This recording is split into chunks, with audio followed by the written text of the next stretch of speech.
আপনাদের কাছে কিছু কথা বলতে চাই।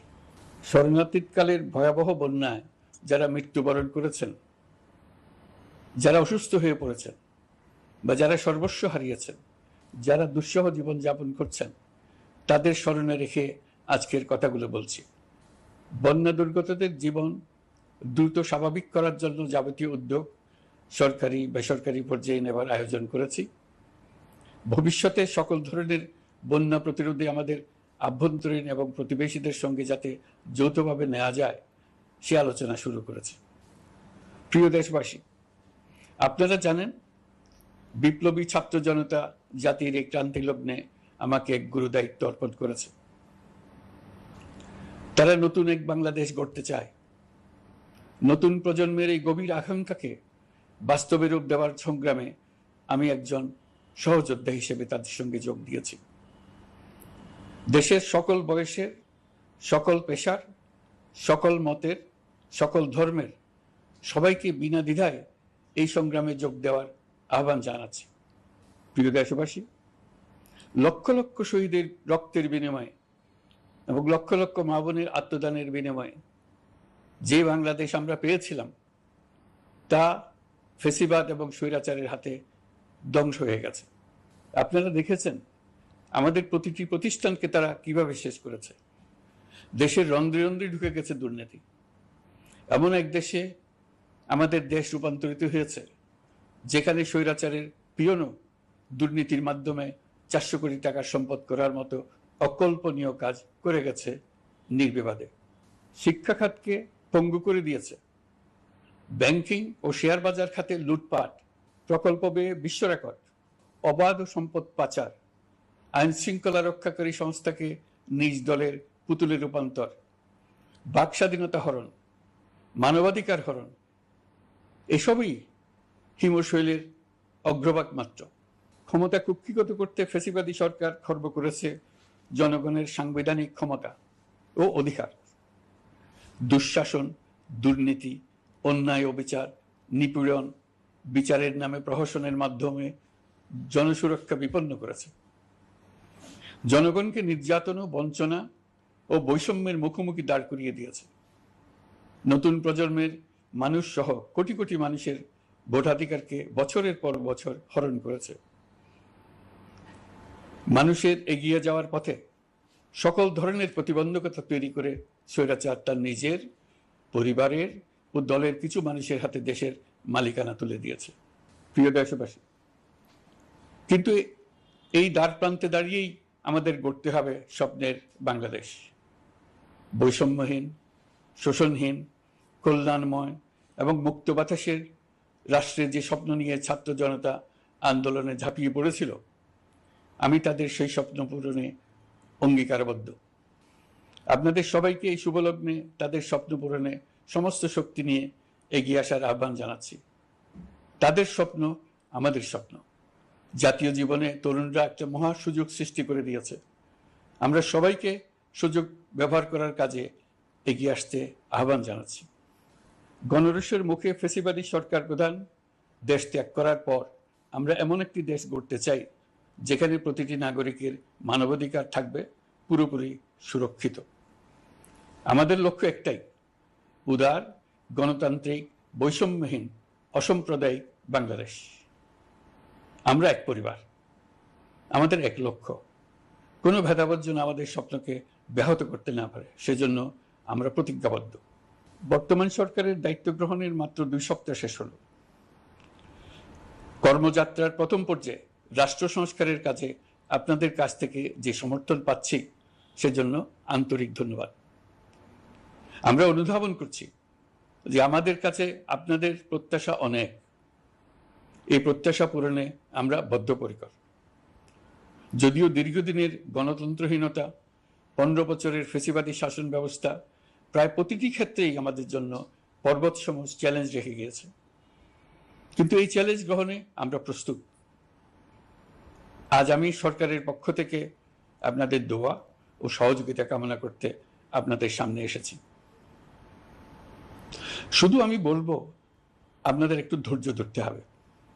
এখনই সব দাবি পূরণ করার জন্য জোর করা প্রতিষ্ঠানে ঢুকে ব্যক্তিবিশেষকে হুমকির মধ্যে ফেলা, মামলা গ্রহণের জন্য চাপ সৃষ্টি করা, বিচারের জন্য গ্রেফতারকৃত ব্যক্তিকে আদালতে হামলা করে আগেই এক ধরনের বিচার করে ফেলার যে প্রবণতা, তা থেকে বের হতে হবে। ছাত্র জনতার বিপ্লবের গৌরব ও সম্ভাবনা এসব কাজে ম্লান হয়ে যাবে। নতুন বাংলাদেশ গড়ার প্রচেষ্টা হতে ব্যাহত হবে। রাতারাতি এই পরিস্থিতি থেকে উত্তরণ কঠিন।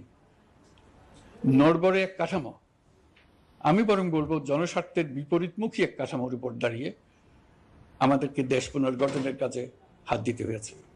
আমরা এখান থেকেই বাংলাদেশকে এমনভাবে করতে চাই যেন এদেশে জনগণই সত্যিকার অর্থে সকল ক্ষমতার উৎস হয়, বিশ্ব দরবারে একটি মানবিক ও কল্যাণকর রাষ্ট্র হিসেবে সমাদৃত হয়। তরুণ প্রজন্ম, শিক্ষার্থী ও জনতার আত্মত্যাগের প্রতি সম্মান জানাতে রাষ্ট্র সংস্কারের কাজে সফল আমাদের হতেই হবে, এর আর কোনো বিকল্প নেই। প্রিয় দেশবাসী, আপনারা ইতোমধ্যে জেনেছেন জুলাই আগস্ট মাসে গণ অভ্যুত্থানে বল প্রয়োগ ও হতাহতের যে দুঃসহ ঘটনা ঘটানো হয়েছে তার স্বচ্ছ তদন্ত করতে জাতিসংঘের মানবাধিকার কমিশনের প্রধানকে বাংলাদেশে এসে তাদের তদন্ত শুরু করতে আমরা আমন্ত্রণ জানিয়েছি। তদন্তের এই প্রক্রিয়া এই সপ্তাহে শুরু হবে। তাদের প্রথম দল ইতিমধ্যে এসে গেছে। আমরা ইতিমধ্যে ছাত্র জনতার বিপ্লবকে নস্যাৎ করতে যে শত শত মিথ্যা ও হয়রানিমূলক মামলা দায়ের করা হয়েছিল তার অধিকাংশ প্রত্যাহার করেছি এবং আটক ছাত্র জনতার মুক্তি লাভের ব্যবস্থা করেছে। পর্যায়ক্রমে মিথ্যা ও গায়েবী সকল মামলার ক্ষেত্রে অনুরূপ ব্যবস্থা গ্রহণ করে মানুষকে দুঃসহ ভোগান্তি থেকে মুক্ত করা হবে। ন্যায় বিচার নিশ্চিত করতে গণ অভ্যুত্থানের সকল শহীদ পরিবারকে পুনর্বাসন করবে। সকল আহত শিক্ষার্থী ও জনতার চিকিৎসার সম্পূর্ণ ব্যয় সরকার বহন করবে। সেই লক্ষ্যে স্বাস্থ্য মন্ত্রণালয়ের নেতৃত্বে উপদেষ্টা পরিষদে বৈষম্য বিরোধী ছাত্র আন্দোলনের প্রতিনিধিত্বকারী 2 জন উপদেষ্টার সহায়তায় একটা পূর্ণাঙ্গ তালিকা প্রস্তুত করা হচ্ছে। এই কার্যক্রমের জন্য এবং গণ অভ্যুত্থানের শহীদদের স্মৃতি ধরে রাখতে সরকার অতি দ্রুত জুলাই গণহত্যা স্মৃতি ফাউন্ডেশন নামে একটি ফাউন্ডেশন প্রতিষ্ঠা করার প্রক্রিয়া শেষ পর্যায়ে এনেছে। আপনাদের সবার এবং বিদেশে অবস্থানরত ভাই বোনদের অনুদান এই প্রতিষ্ঠানে পাঠানোর জন্য অনুরোধ করছি। আমি ব্যক্তিগতভাবে এই প্রতিষ্ঠানের চেয়ারম্যানের পদ গ্রহণ করেছি। প্রিয় দেশবাসী, আপনারা লক্ষ্য করেছেন দায়িত্ব গ্রহণ করেই আমাদেরকে আইন শৃঙ্খলা অঙ্গনে অস্থির পরিস্থিতি সামাল দিতে হয়েছে। আপনাদের সহযোগিতা ও সমর্থনে দেশপ্রেমিক সকল আইন শৃঙ্খলা রক্ষাকারী বাহিনী কাজে যোগ দিয়েছে। ফ্যাসিবাদী সরকার প্রশাসনের চরম দলীয়করণ করার ফলে বিপুল সংখ্যক কর্মকর্তা কর্মচারী দীর্ঘদিন বৈষম্যের শিকার হয়েছেন। আমরা ইতিমধ্যে সংশোধনমূলক ব্যবস্থা গ্রহণ করতে আরম্ভ করেছি, তবে প্রশাসনকে গতিশীল রাখতে এবং একই সাথে সুনির্দিষ্ট পদ্ধতি অনুসরণ করে সঠিক সিদ্ধান্তে উপনীত হতে সময় প্রয়োজন।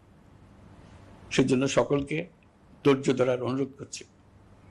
প্রশাসনের সকল ক্ষেত্রে প্রতিষ্ঠানগুলো যেন জনগণের আস্থা ফিরে পায়, সেটি আমাদের অন্যতম উদ্দেশ্য। লুটপাট ও দুর্নীতির আখড়ায় পরিণত করা ব্যাংকিং খাতে সুশাসন নিশ্চিত করার জন্য আমরা উদ্যোগ নিয়েছি। এই খাতে দক্ষ জনবল নিয়োগ দেওয়া হচ্ছে। ব্যাংকিং খাতে শৃঙ্খলা স্থাপন, ব্যবসা বাণিজ্যে সহায়ক পরিবেশ তৈরি এবং জনগণের জীবনযাপন সহজ করতে নিত্য প্রয়োজনীয় দ্রব্যমূল্য ও মূল্যস্ফীতি নিয়ন্ত্রণে আনার আমরা উদ্যোগ সচল করেছি। ব্যাংকিং খাতে দীর্ঘমেয়াদী সংস্কারের জন্য ব্যাংক কমিশন গঠন করা হবে।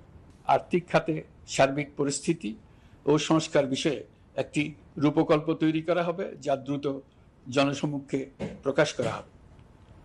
শেয়ার বাজার, পরিবহন খাত সহ যেসব ক্ষেত্রে চরম বিশৃঙ্খলা বিরাজ করছে তা নিরসনের দ্রুত পদক্ষেপ নেওয়া হচ্ছে। বিচার বিভাগকে দুর্নীতি ও দলীয় প্রভাব মুক্ত করতে কার্যক্রম শুরু হয়েছে।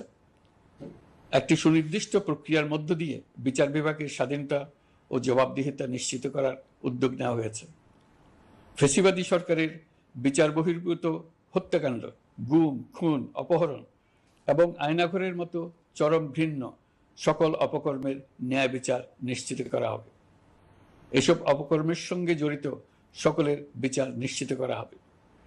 তালিকা প্রস্তুত করে মিথ্যা মামলা প্রত্যাহার করা হবে। দুর্নীতি ও সম্পদ পাচারের বিচার করা হবে।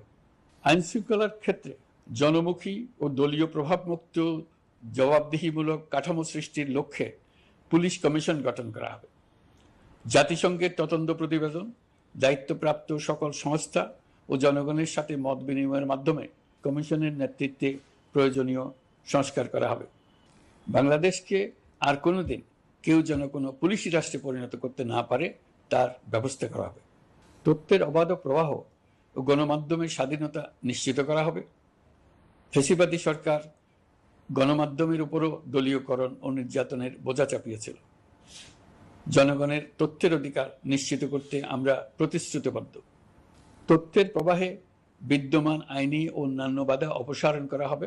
মত প্রকাশের স্বাধীনতা বাধাগ্রস্ত করে এমন সব আইনের নিপীড়নমূলক ধারা সংশোধন করা হবে।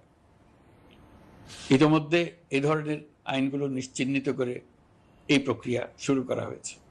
বিদেশি সংবাদকর্মীদের এদেশে আসার পর যে অলিখিত নিষেধাজ্ঞা ছিল, ইতিমধ্যে আমরা তা তুলে নিয়েছি। বিদেশি সাংবাদিকদের দ্রুত ভিসা দিতে সংশ্লিষ্ট কর্মকর্তাদের নির্দেশ দেওয়া হয়েছে। আমরা আশা করি পরিবর্তিত পরিস্থিতিতে গণমাধ্যম কর্মীরা নিরপেক্ষ সাংবাদিকতা চালিয়ে যাবেন। শিক্ষাক্ষেত্রে চরম নৈরাজ্য প্রতিষ্ঠিত করে গেছে বিগত সরকার। আমরা তার পূর্ণাঙ্গ সংস্কারের উদ্যোগ নেব। এটা আমাদের অন্যতম অগ্রাধিকার। আপনারা জানেন, দায়িত্ব গ্রহণের পর দ্রুততম সময়ের মধ্যে সকল শিক্ষা প্রতিষ্ঠান খুলে দেওয়া হয়েছে। শিক্ষার্থীদের জন্য সৃজনশীল, নিরাপদ ও ভীতিমুক্ত পরিবেশ নিশ্চিত করা আমাদের অঙ্গীকার। একই সাথে পাঠ্যক্রমকে যুগোপযোগী করার কাজও দ্রুত শুরু করা হবে। গণতন্ত্রকে সুসংহত করতে স্থানীয় সরকার প্রতিষ্ঠানগুলোকে শক্তিশালী করা হবে এবং ক্ষমতার বিকেন্দ্রীকরণ নিশ্চিত করা হবে। ছাত্র জনতার গণঅভ্যুত্থানকে সফল পরিণতি দিতে প্রশাসন, বিচার বিভাগ, নির্বাচন কমিশন ও নির্বাচনী ব্যবস্থা, আইন শৃঙ্খলা খাত এবং তথ্য প্রবাহে প্রয়োজনীয় সংস্কার সম্পূর্ণ করে অবাধ ও সুষ্ঠু অংশগ্রহণমূলক নির্বাচন আয়োজন করা হবে। এর লক্ষ্য হবে দুর্নীতি, লুটপাট, গণহত্যার বিরুদ্ধে একটি জবাবদিহিতামূলক রাজনৈতিক বন্দোবস্তের সূচনা। বর্তমান সরকার দুর্নীতির বিরুদ্ধে স্পষ্ট অবস্থান গ্রহণ করেছে। আমাদের সকল উপদেষ্টা দ্রুততম সময়ের মধ্যে তাদের সম্পদের বিবরণ প্রকাশ করবেন। পর্যায়ক্রমে এটা সকল সরকারি কর্মকর্তাদের ক্ষেত্রেও নিয়মিত এবং বাধ্যতামূলক করা হবে। রাষ্ট্রীয় পর্যায়ে দুর্নীতির বিরুদ্ধে ব্যবস্থা গ্রহণে সংবিধানের ৭৭ অনুচ্ছেদে প্রতিশ্রুত ন্যায়পাল নিয়োগে অধ্যাদেশ প্রণয়ন করা হবে। এবার কৃষি খাতের কথা একটু বলে। কৃষি নির্ভর বাংলাদেশে কৃষকের স্বার্থ যেন সুরক্ষিত থাকে, কৃষক যেন তার উৎপাদিত পণ্যের ন্যায্য মূল্য পায়, তা নিশ্চিত করা হবে। প্রবাসী শ্রমিকরা যেভাবে বৈষম্য বিরোধী ছাত্র জনতার আন্দোলনকে সমর্থন দিয়েছে, মুক্তিকামী জনগণ তা কৃতজ্ঞ চিত্তে স্মরণ করে। তাদের প্রতি সকল পর্যায়ে সম্মানজনক আচরণ নিশ্চিত করা হবে। বাংলাদেশের স্বাস্থ্য খাত অন্যতম দুর্নীতিগ্রস্ত খাত।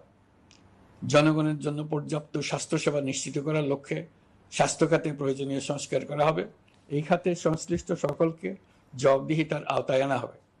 হাসপাতালগুলোকে আধুনিকায়নের উদ্যোগ নেওয়া হবে এবং সেখানে সরকারি ডাক্তার সহ বিশেষজ্ঞদের নিয়মিত উপস্থিতি নিশ্চিত করা হবে। স্বাস্থ্যসেবা যাতে নির্দিষ্ট কিছু অঞ্চলে কেন্দ্রীভূত না থাকে, দেশের সব অঞ্চলের মানুষ সমান স্বাস্থ্যসেবা পায়, সে লক্ষ্যে প্রয়োজনীয় উদ্যোগ নিতে আমরা বদ্ধপরিকর। বর্তমান প্রজন্ম অনেক বেশি সচেতন। বিশ্বের বিভিন্ন প্রান্তে ঘটে যাওয়া পরিবর্তন বিষয়ে তারা ওয়াকিবহাল শুধু নয়, তারা নেতৃত্ব দিচ্ছে। তারা যে উন্নয়নের স্বপ্ন দেখে তা টেকসই এবং পরিবেশ বান্ধব, প্রকৃতি ধ্বংসকারী উন্নয়ন নয়। শুধু জিডিপি একটি দেশের উন্নয়নের মাপকাঠি হতে পারে না। নদী, নালা, খাল, বিল, পাহাড়, বন